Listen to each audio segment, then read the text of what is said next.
राजस्थान सरकार जब भी कोई परीक्षा करे बेटा हम नेटबंदी क्यों करे। अच्छी बात बताता हूं कि जो ये कार्य करता है इनकी कहीं ना कहीं कमी है। नमस्कार साथियों, जय विगणा में आपरो घणो घणो स्वागत है। मैं मुकेश और आप देख रहे हो जय विगणा। अभी आपने सागे है सही राम जी पुणे बातचीत करा लगातार 46 दिन बज्जू उपखंड कार्यालय पर जो धरना प्रदर्शन करो और फिर बाद में धरना उठा दियो गयो, बीच में उठा दियो गयो। तो बातचीत करा सही राम जी, आपको पहला तो स्वागत है। राम राम सा जय विकर्ण के सभी मीडिया बंधुओं को मेरा राम राम सा, बहुत ही धन्यवाद आपको। सही राम जी, एक है जी लगातार आप एक मुद्दे ने ले बज्जू उपखंड कार्यालय पर लगातार 46 दिन धरना प्रदर्शन करो और बिरो रिजल्ट लास्ट में आपने बीच में धरना उठाना पड़ो। तो मैंने जो मुद्दो हो एक बार ऑडियंस से पहला तो वो मुद्दों का ही हो वो बतानी एक बार कोशिश करो आप। जी सर, मैं सबसे पहले आरटीआई कार्यकर्ता हूं और मेरा नाम सही राम पुनिया है और मैं यहाँ थोड़ी छोटी मोटी आरटीआई लगाता रहता हूँ और जो भी जो अधिकारी गलत कार्य करते हैं उनके खिलाफ थोड़ा मुझे ये शौक है शुरू से ही।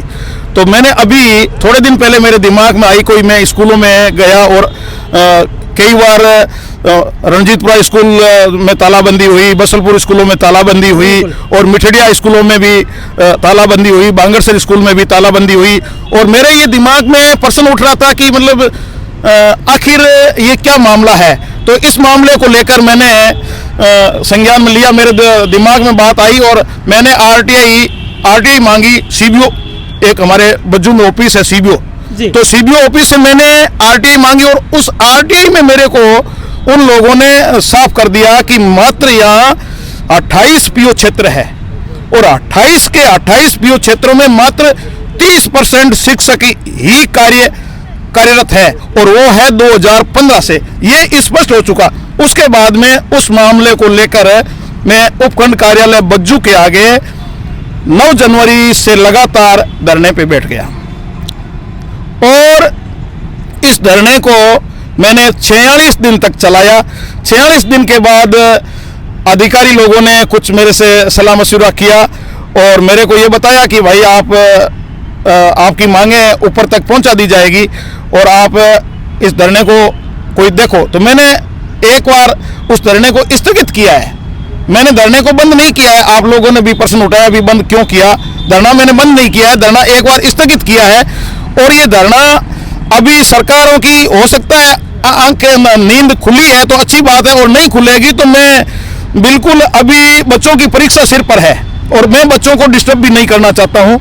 मैं अच्छी तरह से शिक्षा से भली भांति परिचित हूँ और मेरे बेटे भी बड़े अधिकारी हैं, तो मैं भी ये अच्छी तरह से जानता हूँ कि आज के दिन बच्चों को अगर परेशान करेंगे किसी प्रकार की, अगर उनके हक दिलाने के लिए अगर कोशिश करेंगे तो वो हक को नहीं समझ पाएंगे क्योंकि उनकी परीक्षा अब मेन है। पुनिया जी, एक चीज है कि आप बात करा कि यदि वर्तमान में जी बजट घोषणा हुई फिर पहला भी जी स्कूल आई, यदि बज्जूरी बात करा या कोलायत क्षेत्र की बात करा तो बहुत सारी स्कूलें क्रमांत हुई, माध्यमिक भी बनी और फिर अलावा यदि वर्तमान में अभी बजट घोषणा की बात करी जाए तो गोडूर मायने एक ITI कॉलेज, कोलायत मायने भी एक कॉलेज दियो है। तो कटी न कटी सरकार है जो लगातार प्रयासरत है, तो मेरे बावजूद भी यदि बज्जू क्षेत्र या आप कोलायत क्षेत्र की बात करी जाए तो धरातल पर जकी स्थिति है बाग आई है। जी, मैं ये बता रहा हूँ कि 2015 से ये स्थिति बनी हुई है।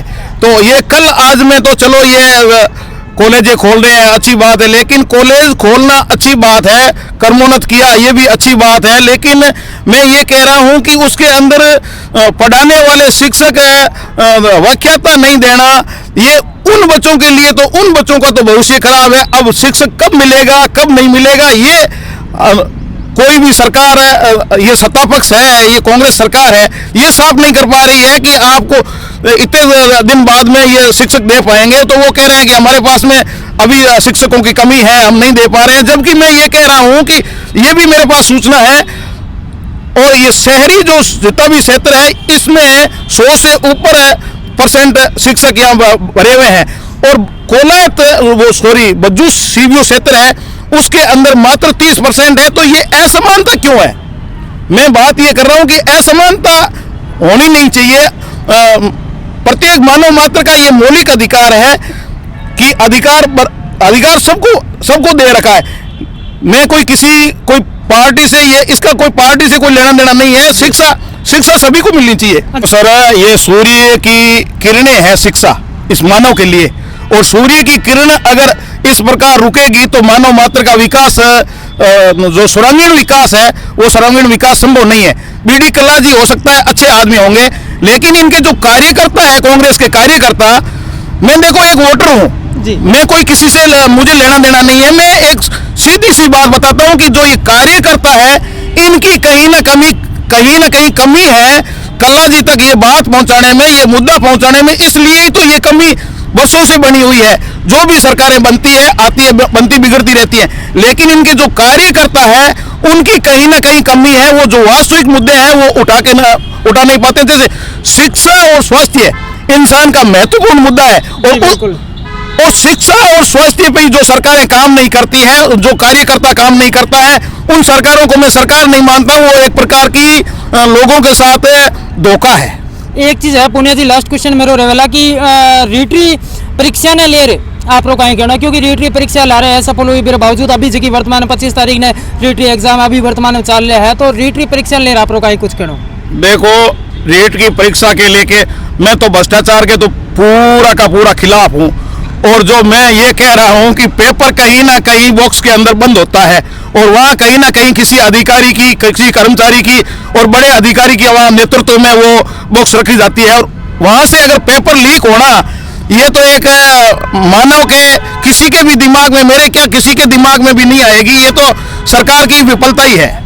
ये एक प्रकार की सरकार की बिल्कुल पूर्णतः विफलता है। वो सरकार के जो बड़े अधिकारी, मैं तो ये कहता हूँ जो मंत्री वगैरह होते हैं, उनका साहब ये बिल्कुल मिली भगती है। पुनिया जी, एक लास्ट क्वेश्चन मेरा और रहेला कि जब कोई भी परीक्षा हुआ, राजस्थान सरकार जब भी कोई परीक्षा करे, बेटा नेटबंदी क्यों करे? ताकि नेटबंदी में बहुत सारे लोगों को रोजगार जुड़े हुआ। आप पार्टी कार्यकर्ता हो, ये वास्ते मैं क्वेश्चन आप करो कि एक टी स्टॉल ले एक सब्जी वाले रेड ठेले तक के भी पर आजकल ऑनलाइन डिजिटल जो दुनिया है, तो बीर मायने पेमेंट है जो भुगतान है, और नेटबंदी होने कटे न कटे बिहारी जी की व्यवस्था है बी पर कटे न कटे बिल्कुल प्रभाव पड़े। हम जो नागरिक है भी बहुत ज़्यादा दुविधा सहन करनी पड़े। बीर बारे में आप लोग कहीं कहना? देखो सर, ये नेटबंदी इस परीक्षा के लिए थोड़ा, क्योंकि आज ये इस मीडिया का ये नेट वाला ये कार्यक्रम बहुत तेज है, इसलिए कहीं ना कहीं लोग किसी प्रकार का मतलब वो नकल करवाने में सक्षम हो जाते हैं। इसलिए चलो ना, नेट तो बंद कर रहा है, ये तो मेरे हिसाब से मैं मान रहा हूँ कि ये मेरे हिसाब से ठीक ही है। लेकिन एक चीज है भी लोगों ने रोजगार पर कितना असर पड़े। एक दिन यदि नेट बंद 12 घंटा भी यदि नेट बंद रहे, तो एक सब्जी टी स्टॉल दुकान है बिया पर कितना प्रभाव पड़ सके? अब प्रभाव तो जो पड़ेगा, अगर ये भ्रष्टाचार पे अंकुश कुछ हद थोड़ा बहुत लगेगा तो यही तरीका है, और तो कोई तरीका है नहीं। बाकी ये बिल्कुल मेरे हिसाब से ठीक है। मतलब ये जो रोक लगा रहे हैं 6 बजे से 6 बजे तक लगाई है, जैसे अभी कितने संभागों में लगाई है, जितने संभागों में लगाई ठीक ही लगाई है। मेरे हिसाब से ये होना भी चाहिए। चलो, बहुत बहुत धन्यवाद। धन्यवाद सर। पुनिया साहब। तो साथियों, पुनिया जी वहाँ बातचीत करी, बहुत अच्छी जानकारी दी, और चैनल सब्सक्राइब नहीं करो तो सब्सक्राइब कर दिया, और वीडियो दब शेयर करिए। राम नाम सर, जय हिंद, जय भारत।